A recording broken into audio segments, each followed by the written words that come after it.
भगवान की पावन कथा आप लोगों ने सुना। सुखदेव जी महाराज का जन्म कैसे हुआ और भारत की भूमि पर भागवत का प्रादुर्भाव कैसे हुआ, यहाँ तक के पावन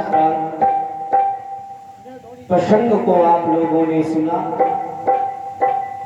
व्यास जी महाराज ने भागवत के महात्म्य में लिखा, नैमिषे सोतवासी नवम विभात महामतिम कथामृतम रसास्वादम कुशलो सैनिको ब्रवीण। पवित्र नैमिषारण्य में, पवित्र नैमिष में भगवान की पावन कथा बना। नैमिषे सूतमासी सूत जी महाराज पवित्र नीमसार में विराजमान है। नैमिषारण्य वहां पर सनकादि 88,000 सनकादि 88,000 महात्मा पहुंच गए। श्री सूत जी महाराज से कहा, महाराज मैं इस पावन क्षेत्र में भगवान का तप तपस्या करने के लिए आया, आपको नैमिष की कथा बोले। बोलिए हनुमंत लाल की जय। शांति। तो सूत जी महाराज से जो महात्मा लोग पहुंचे और व्यास गद्दी पर विराजमान सूत जी महाराज से कहा, हमें भगवान की कथा सुनाओ। और कथा कैसी सुनाओ? कथा भी कई प्रकार की होती है दादा। कथा कैसी सुनना चाहिए, यहाँ पर महात्माओं ने श्री सूत जी से नैमिषारण्य में कहा। तो कहा, जो वहाँ पर वक्ता विराजमान थे उन्होंने कहा, महात्माओं आप कैसी कथा सुनना चाहिए? आजकल कथा भी कई प्रकार की है। एक तो ढोला चौबोला वाली कथा है। तो जैसे कहा तो महात्माओं ने कहा, मुझे कथा कैसी सुनाओ? अज्ञान दवंत विद्यम सकोटि सूर्य समप्रभा। हे सूत जी महाराज, मुझे ऐसी कथा सुनाओ, अज्ञान और अंधकार को दूर करने वाली हमें कथा सुनाओ। जो मेरे अंदर अज्ञान भरा है, मुझे ज्ञान नहीं है कि धर्म ग्रंथ को कैसे अध्ययन करना चाहिए, कैसा सुनना चाहिए, ये हमें ज्ञान नहीं। महाराज आप हमें ऐसी कथा सुनाओ जो मेरे अंदर अज्ञान भरा है और आपकी कोटि सूर्य समप्रभा, आपकी ज्ञान रूपी अमृत रूपी कथा जब मेरे कानों के माध्यम से मेरे हृदय में प्रवेश होगी और कथा में जो प्रकाश होगा, उस कथा के प्रभाव से मेरे अंदर प्रकाश होगा। और कहा, महाराज सूता ख्याई कथा सारम, मुझे कथा का सार सुनाओ, मुझे कथा ही सुनाना, कथा से हटकर हमें कुछ नहीं सुनना। ऐसा महात्माओं ने श्री सूत जी महाराज से आग्रह। तो जैसे कहा भगवान की कथा हमें सुनाओ, तो सूत जी महाराज ने कहा, रे महात्माओं, आज के समय में भगवान की चर्चा, भगवान की कथा सभी लोग सुन भी नहीं पाते। तो बताया, भक्ति ज्ञान विरागा तो विवेको वर्धते महा। आपने अपनी बुद्धि और विवेक से भगवान की कथा को सुनने का अपने अंदर जो जिज्ञासा जागृत की, भगवान की कथा तो कहा, भगवान की कथा बड़े ही आपने सुंदर विचार है, भगवान की कथा सुनने की इच्छा जाती। सुखदेव सूत जी महाराज ने कहा, महात्माओं भगवान की कथा में पहले आप क्या सुनो। तो जो महात्मा लोग भगवान की कथा सुनने के लिए गए, उन्होंने कहा महाराज अभी ठहर जाओ, मेरे अंदर एक इच्छा जागृत हो रही है, मैं आपसे पूछना चाहता हूँ, हमें ये बताओ। मैंने ऐसा सुना है, अभी कथा प्रारंभ नहीं हुई, अभी जो महात्मा लोग कथा सुनने के लिए गए, अभी संवाद हो रहा। कहा महाराज ठहर, हमने ऐसा सुना है अगर गुरु की कृपा हो जाए तो जो योगियों को वैकुंठ धाम दुर्लभ है, ऐसे वैकुंठ धाम की प्राप्ति हो। तो सूत जी महाराज ने कहा, महात्माओं ये तो बात आपकी सही है, जीवन में गुरु करना बहुत जरूरी है, और जिसके जीवन में गुरु नहीं तो समझ लेना उसका जीवन अंधकार। पर यहाँ पर सूत जी महाराज ने महात्माओं को सतर्क कर दिया, गुरु कैसा करना चाहिए, गुरु कैसा करना चाहिए, ये भी विषय जानकर गुरु करना चाहिए। हम गुरु के पास जाने के बाद अगर मेरे जीवन में अगर बदलाव नहीं हुआ तो आप ये समझ लेना जैसे कोई फ्यूज पावर हाउस से कोई कनेक्शन ले ले अपने घर के लिए, उसमें तो प्रकाश है नहीं, तो आपके घर में भी प्रकाश नहीं होगा। संसार की दृष्टि से लगेगा कि आपने कनेक्शन ले रखा, प्रकाश होगा, पर अंधकार होगा, क्यों उसमें लाइट है ही नहीं। उसी प्रकार गुरु भी जो है जानकर छान कर करना चाहिए, जानकर करना चाहिए, गुरु के पास ज्ञान है कि नहीं।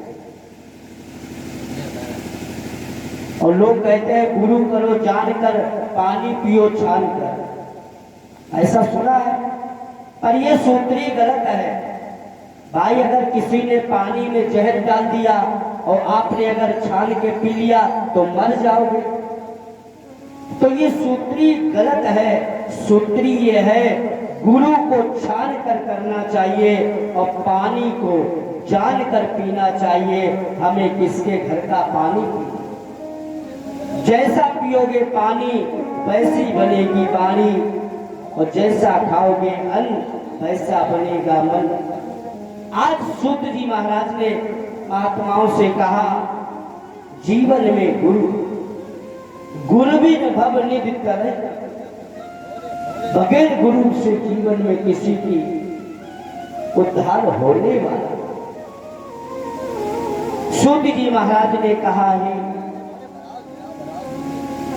महात्माओं इस कलयुग रूपी सर्प से बचने के लिए भगवान की नित्य और निरंतर भगवान की कथा सुना।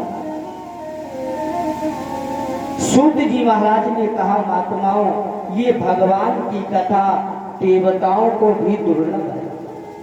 ये भगवान की जो कथा है ये देवताओं को भी दुर्लभ है, देवताओं को भी भगवान की कथा प्राप्त है। तो महात्माओं ने सूत जी से कहा, महाराज ये कैसे दुर्लभ है देवताओं की, कि भगवान की कथा देवताओं को नहीं प्राप्त होती। तो सूत जी महाराज ने कहा, एक समय की बात है, जिस समय कर्मयोगी राजा परीक्षित को श्राप लगा, आज के 7वें दिन तक्षक के काटने से तुम्हारा प्रारंभ हो जाएगा। महाराज परीक्षित सुखदेव जी महाराज के सानिध्य में भगवान की कथा सुन रहे थे, और भगवान की कथा सुन रहे थे। गंगा के किनारे आकाश से देवता लोग अमृत का कलश लेकर आ गए और सुखदेव जी महाराज से कहा, महाराज जो ये आप कथा राजा परीक्षित को सुना रहे हो, ये कथा हमें सुना दो और अमृत जो है राजा परीक्षित को पिला दो, क्योंकि ये 7वें दिन मर जाएंगे। तो सुखदेव जी महाराज ने कहा, अरे देवताओं, आप अपना कार बनाने में बड़े निपुण चालाक हो, क्या आपने अमृत और कथा की क्या बराबरी कर? तो देवता कहने लगे, महाराज हम आपकी बात को समझ नहीं पा रहे। तो सुखदेव जी महाराज ने कहा, समझो, आपने क्या अमृत और कथा की बराबरी की? तो क्या महाराज अमृत क्या हमारा छोटा है? अमृत के लिए इतना बड़ा संग्राम हुआ, अमृत पीने के लिए राहु नाम का दैत्य देवताओं की सभा में बैठ गया, तो आप कह रहे अमृत कुछ नहीं। तो सुखदेव जी महाराज ने कहा, जैसे कांच और मरी की बराबरी नहीं हो सकती, उसी प्रकार अमृत और कथा की बराबरी। कांच कांच के भाव बिकेगा और अमृत अमृत के, मरी मरी के भाव, कांच कांच के भाव बिकेगा, सोना सोने के भाव बिकेगा, चांदी चांदी के भाव बिकेगा। सारे देवता वहां से निराश होकर वापस चले। अब विचार करना, हमें आपको तो बड़ा ही सौभाग्य है कि भगवान की कथा प्राप्त हो, देवताओं को नहीं कथा सुना, आप इसके अधिकारी नहीं हो। इस कलयुग में भगवान की कथा आप लोग श्रवण कर रहे, सारे देवता वहां से निराश। बोले गोविंद भगवान की, भागवत भगवान की जय। आइए 2 बार भगवान का संकीर्तन, आगे भगवान की पावन कथा भक्ति और ज्ञान वैराग्य की सुनिए। राधा को नाम अनमोल बोलो, राधे राधे। राधा को नाम अनमोल बोलो, राधे राधे।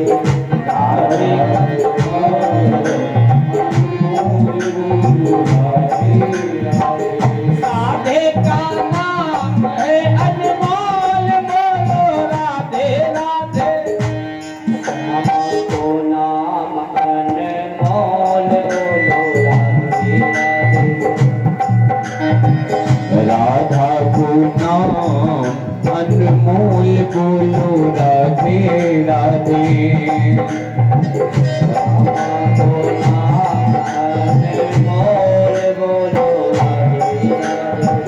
श्यामा को नाम अनमोल बोलो, राधे राधे।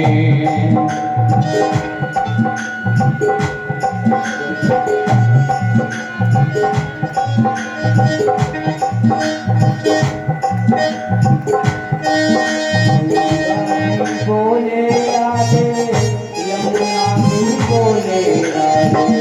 गंगा भी बोले राधे, यमुना भी बोले राधे।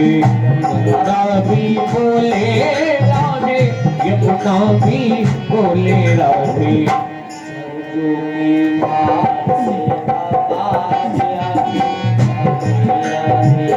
सदियों की धारा से आबाद आवे, राधे राधे। राधे का नाम है अनमोल बोलो, राधे राधे। श्यामा